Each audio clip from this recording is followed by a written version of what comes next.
तो मैं the prime immortal episode 3 के साथ हाजिर हूँ। जैसा कि हमने लास्ट एपिसोड में देखा था कि मिंग युई यहाँ से गुस्सा करके चली जाती है। अब आगे यांग कहता है जबकि क्विंगलैन भी यहाँ से जा चुकी है तो अब मुझे भी यहाँ से जाना चाहिए, और फिर माउंटेन से नीचे की तरफ जाने लगता है। लेकिन तभी इसकी बॉडी में अजीब तरह का रिएक्शन होने लगता है और इसकी बॉडी में से गोल्डन कलर की लाइट निकलने लगती है, जिसको देखते हुए कहता है आखिर ये क्या है, आखिर ये मेरी बॉडी में से किस तरह की एनर्जी निकल रही है। ऐसा लगता है ये एनर्जी जियो जुआन गोल्डन पिल की है। यांग ये सब सोच ही रहा होता है, लेकिन तभी यांग की बॉडी फूलने लगती है, जिसको देखते हुए कहता है ये भगवान, आखिर ये मेरी बॉडी के साथ क्या हो रहा है, मेरी बॉडी इस तरह से क्यों फूल रही है। यांग की बॉडी में जियो जुआन गोल्डन पिल की एनर्जी इतनी ज्यादा हो जाती है जिसकी वजह से यांग की आंखों में से भी वो एनर्जी बाहर निकलने लगती है। यांग की बॉडी के अंदर इतनी ज्यादा एनर्जी हो जाती है जो कि आसमानों से भी ऊपर निकल जाती है। हमें यांग को दिखाया जाता है जो कि उस एनर्जी की वजह से बेहोश हो गया था। अब यांग को होश आता है। यांग अपने आसपास देखता है तो पूरी जगह मिस्टीरियस होती है। ऐसी जगह यांग ने कभी भी नहीं देखी होती और आसपास की जगह को देखते हुए कहने लगता है मैं कहाँ पर हूँ और आखिर ये जगह कौन सी है। यांग ये सब कह ही रहा होता है तभी बगल में से कोई यांग को मास्टर कहकर बुलाता है। यांग बगल में देखते हुए कहता है आखिर कौन है।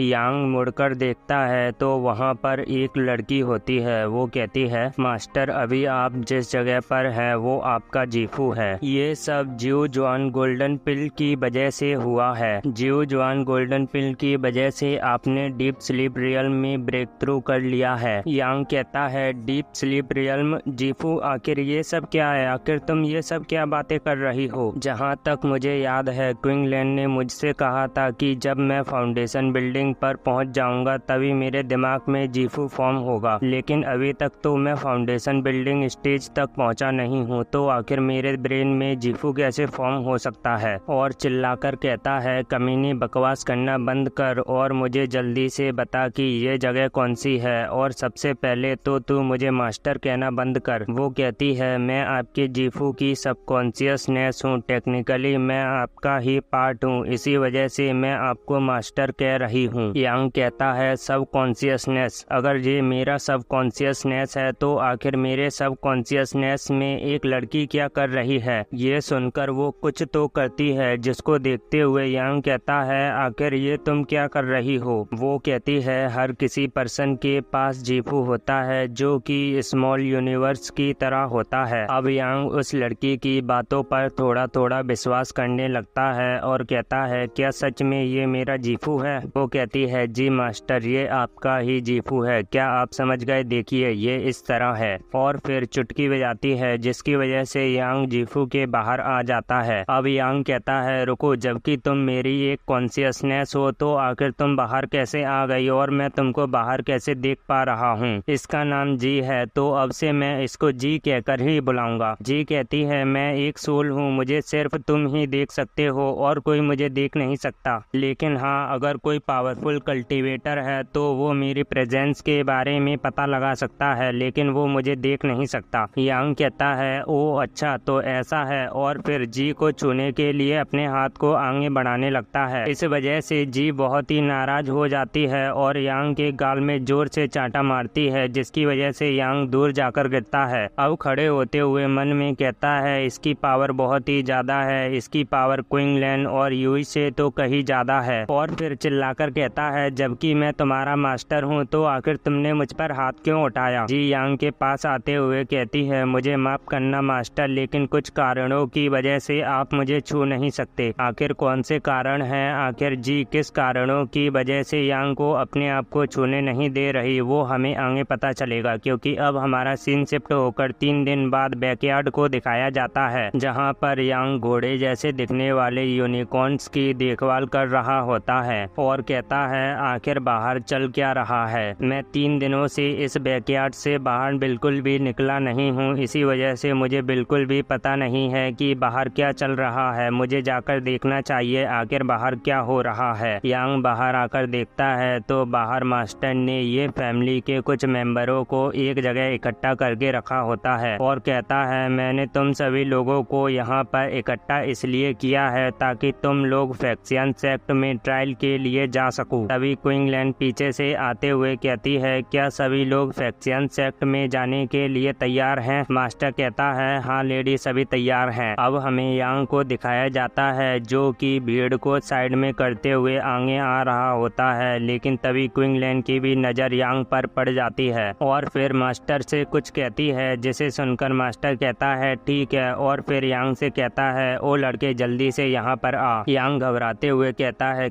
क्या तुम मेरी बात कर रहे हो? मास्टर कहता है हाँ मैं तेरी बात कर रहा हूँ, अब जल्दी से जहाँ पर आ। अब यांग मास्टर के पास जाने लगता है, लेकिन तभी सभी लोग यांग के बारे में बातें करने लगते हैं। आखिर ये फटीचर कौन है और आखिर मास्टर ने इसको क्यों चुना है? दूसरा कहता है अरे क्या तू इसके बारे में जानता नहीं है? ये बैकयार्ड में घोड़ों की देखभाल करता है, इस जैसा कचड़ा तुमको ये फैमिली में कहीं पर नहीं मिलेगा। यांग के बारे में दूसरे लोगों से बुरी बुरी बातों को सुनकर क्विंगलैंड ग्वांग से यांग के बारे में पूछती है। ग्वांग हंसते हुए कहता है अरे इसमें कोई खास बात नहीं है, ये हमारे बैकयार्ड में घोड़ों की देखभाल करने वाला एक नौकर है। क्विंगलैंड कहती है ओ तो ये घोड़ों की देखभाल करने वाला एक नौकर है, जबकि फैक्सियन सेक्ट में मेरे घोड़ों की देखभाल करने के लिए कोई भी नौकर नहीं है, इसलिए इसको भी साथ में ले चलना। यांग को फैक्सियन सेक्ट में ले जाने वाली बात को सुनकर ग्वांग गुस्सा हो जाता है और गुस्से में कहता है क्विंगलैंड क्या तुम पागल हो गई हो? आखिर तुम एक नौकर को फैक्सियन सेक्ट में कैसे ले जा सकती हो? क्विंगलैंड गुस्सा करते हुए कहती है तेरा इससे कहने का क्या मतलब है? अगर तू जाना नहीं चाहता तो तू नहीं जाएगा, लेकिन वो लड़का तो जरूर जाएगा। यांग घबराते हुए कहता है अरे अरे मेरा ऐसा कहने का कोई इरादा नहीं था,